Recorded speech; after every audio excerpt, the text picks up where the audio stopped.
क्यों मैं एक ही चीज़ से बार बार डर रही हूँ? क्यों मुझे बार बार एक ही बात का बुरा लग रहा है? मुझे पता है कि बुरा फील करने से कुछ नहीं होगा, फिर भी क्यों मैं बार बार सैड हो जाती हूँ सेम बात पर? फिर आती है सबसे डेंजरस चीज़। इसके बाद हम ये सोचने लग जाते हैं कि शायद हम ऐसे ही हैं, शायद मैं ऐसी ही हूँ, शायद ये मेरे अंदर इनबिल्ट है। Hello everyone, I am Aanchal Bisen and welcome to inner shift with Aanchal. यहाँ हम सिर्फ मोटिवेशन नहीं देते, यहाँ हम आपके ब्रेन को ट्रेन करते हैं, आपके ब्रेन को ट्रांसफॉर्म करते हैं और आपके ब्रेन को शिफ्ट करते हैं रियलिटी के साथ, साइंस के साथ एंड ऑनेस्टी के साथ। और आज मैं आपको एक साइंटिफिक ट्रूथ बताने वाली हूँ। वो ट्रूथ है, आप परमानेंट नहीं हो, आपका ब्रेन भी परमानेंट नहीं है। साइंस के अकॉर्डिंग हमारा ब्रेन एक मशीन नहीं है जो एक बार सेट हो गई तो उसी के अकॉर्डिंग चलते रहेगा। हमारा ब्रेन एक लिविंग सिस्टम है जिसे कहते हैं न्यूरोप्लास्टिसिटी। इसका मतलब हमारा ब्रेन नए कनेक्शंस बना सकता है, न्यू हैबिट्स डेवलप करा सकता है, पुराने वुंड्स को वीक कर सकता है, यहाँ तक कि न्यू पर्सनालिटी तक क्रिएट कर सकता है, even at 60 and even at 70।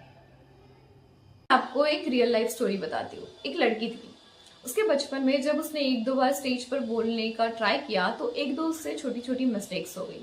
जब उससे मिस्टेक्स हुई तो लोगों ने उसकी हंसी उड़ाई, उसे बार बार टोका कि तू स्टेज पर मत जाना, तेरे अंदर कॉन्फिडेंस नहीं है, तू अच्छे से बोल नहीं पाती, तो उससे नहीं हो पाएगा, लोग तेरे ऊपर हंसेंगे। और बार बार ये बातें खुद के बारे में सुनने के बाद उसने ये चीज़ को मान लिया। जब वो 20 की भी हो गई और उसने फिर स्टेज का नाम सुना तो उसके अंदर एक अजीब सा डर था, उसके हैंड शेक करते थे, उसकी वॉइस ब्लॉक हो जाती थी। और फिर उसने ये मान लिया था कि शायद ये मेरा नेचर है। लेकिन सच ये था कि ये उसका नेचर नहीं था, ये थी न्यूरल वायरिंग। हमारे ब्रेन में बिलियंस ऑफ न्यूरॉन्स होते हैं। जब भी हम कोई थॉट, कोई एक्शन, कोई फियर या कोई इमोशन बार बार रिपीट करते हैं तब एक न्यूरॉन दूसरे न्यूरॉन को मैसेज भेजता है। और न्यूरोसाइंस का एक रूल होता है, neurons that fire together wire together. That means कि अगर हम किसी थॉट को, किसी एक्शन को, किसी इमोशन को बार बार रिपीट कर रहे हैं तो उनका कनेक्शन स्ट्रांग हो जाता है। इसीलिए फियर इजी लगता है, और थिंकिंग ऑटोमेटिक हो जाती है और निगेटिव थिंकिंग नेचुरल लगती है, क्योंकि ब्रेन एनर्जी सेव करता है। हमारा ब्रेन ट्रूथ और इमेजिनेशन में डिफरेंशिएट नहीं कर पाता। अगर हम बार बार ये बोलते हैं कि मुझ में कॉन्फिडेंस की कमी है, मैं लूजर हूँ, मैं शायद नहीं एक्सप्लेन कर पाऊंगा, मैं शायद अपने थॉट्स नहीं रख पाऊंगा, मैं वीक हूँ, या इस तरीके के निगेटिव थॉट्स हम अगर खुद के लिए लाते हैं और बार बार लाते हैं तो इनके कनेक्शन स्ट्रांग बन जाते हैं और हमारा ब्रेन कहता है ये इम्पॉर्टेंट है, इसे परमानेंट कर देते हैं। अब आते हैं इस वीडियो के सबसे इम्पॉर्टेंट और सबसे ब्यूटीफुल पार्ट पर, सॉल्यूशंस पर। आपका ब्रेन चेंज हो सकता है, मेरा ब्रेन चेंज हो सकता है, हम सबका ब्रेन चेंज हो सकता है। और इस ब्रेन को चेंज करने के 3 साइंटिफिक वेज हैं। तो सॉल्यूशन 1 है रिपीट न्यू एक्सपीरियंस। सिर्फ पॉजिटिव अफर्मेशन से नहीं बल्कि स्मॉल एक्शन से। फॉर एग्जाम्पल, अगर आपको पब्लिक स्पीकिंग का डर है, अगर आप पब्लिक स्पीकिंग नहीं कर पा रहे हैं तो आपको मिरर के सामने बोलने से स्टार्ट करना है। पहले मिरर के सामने बोलो, देन कैमरे के सामने, देन 2 लोगों के, फिर 5, और ऐसे ऐसे करके बढ़ाते जाओ। इससे आपका ब्रेन न्यू एविडेंस कलेक्ट करता है कि आप बोल पा रहे हो, आप कर सकते हो। देन सेकेंड सॉल्यूशन है emotion plus learning. Neuroplasticity fast race तब होती है जब आपके इमोशंस हाई हो और अटेंशन फोकस्ड हो। इसीलिए ब्रेकअप के बाद सडनली लोग स्ट्रांग हो जाते हैं और लाइफ में फेलियर के बाद लाइफ को ट्रांसफॉर्म कर देते हैं, क्योंकि ब्रेन बोलता है इट मैटर्स। और थर्ड है कंसिस्टेंसी और इंटेंसिटी।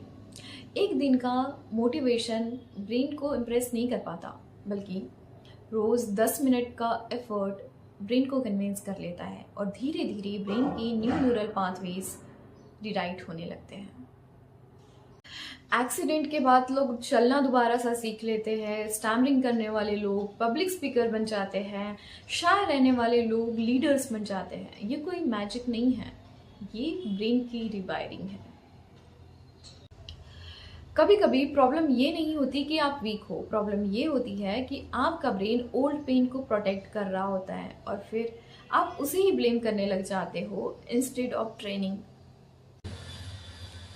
आप अपनी स्टोरी हो, लेकिन आप अपनी स्टोरी का नेक्स्ट चैप्टर भी हो।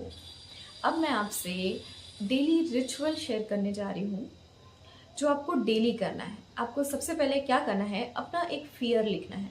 अपना फियर लिखने के बाद एक टाइनी एक्शन, छोटी सी एक्शन लेना है उस फियर को कम करने के लिए। उसके बाद आंखें बंद करके अपने सक्सेस को इमेजिन करना है, अपने सक्सेस को विजुअलाइज करना है और उस फीलिंग को फील करना है।